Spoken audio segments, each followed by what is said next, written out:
This is 20-year-old Tom Lewis. You might recognise him from his recent amateur exploits, winning a silver medal at this year's Open Championship, which he followed up with victory as part of the GB&I team at the Walker Cup. But the young man from Welwyn Garden City near London has wasted no time in making a move into the professional ranks. My goal was to play Walker Cup as an amateur since I was young. So when I played that, when I felt like I made that team, it was the right time to turn.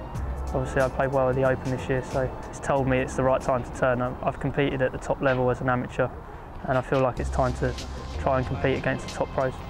Lewis played like a seasoned pro at Royal St George's, where he shot a record-breaking 65 in the opening round. And while he couldn't sustain his blistering early form, the Walker Cup star's score of 9 over par was good enough to beat his American counterpart Peter Uihlein by 3 shots.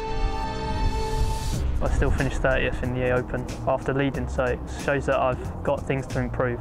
But I'm just, I'm pleased that I did that. It shows that I can compete out there, and they're just human at the end of the day. I just need to limit my shots later in the rounds and later in the week, and I should be there after 4 days. Lewis carried his Open form into the Walker Cup at Royal Aberdeen, where he helped the GB&I team to a first victory in 8 years, and only their 8th in the history of the event. It was really nice to be a part of that team, to go out #1. It's a shame I didn't, win the points I wanted to win, but the team really pulled through, and the win was the most important thing, and I'm really pleased that I was there with them, and they played really well, so I thank them. You've got somebody who's had a glittering amateur career like Tom has, and he's done it the right way. He's signed off, he's done all of the things that he needed to do. And it is then very exciting to see those guys make the step on and move into the pro game. But it's about doing it in the right way, about not changing too much. There's a reason why guys have successful amateur careers, and it's normally because they've got the right family, they've got the right team, they've got support. You don't want to change too much. Tom has signed with a management company that certainly knows what it takes to guide players to the top of the game, having overseen the careers of such stars as Padraig Harrington and Colin Montgomerie.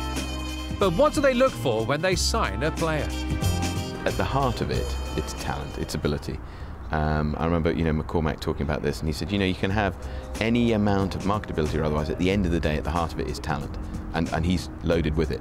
If you then have got the talent, and then you have something else that provides for the marketability, so charisma and certain style and good looks. So when you have all of that together, it makes for a pretty good package.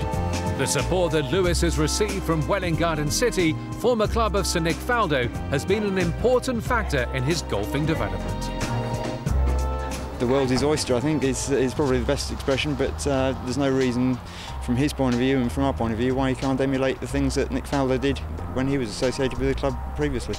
All the members have got behind him, followed him wherever they can with the Walker Cup and down at the Open earlier in the year. So everyone's very excited about it. Lewis has received invites to play in 7 European Tour events this season, the same number it took Matteo Manassero to secure his card, and he'll be looking to match the young Italian. Well, to get 7 is excellent. That's the max you can get, so I'm lucky to have had that. So I'm just going to try and play as good a golf as possible, and maybe get into the top 10 and try and get some more than just 7, because it's going to be a difficult ask to get my card through there. With a tied 10th finish in Austria, Lewis achieved his aim. After that good start, he'll be hoping that he can continue and perhaps even challenge for the Claret Jug as a full European Tour member at Royal Lytham and St Anne's next year.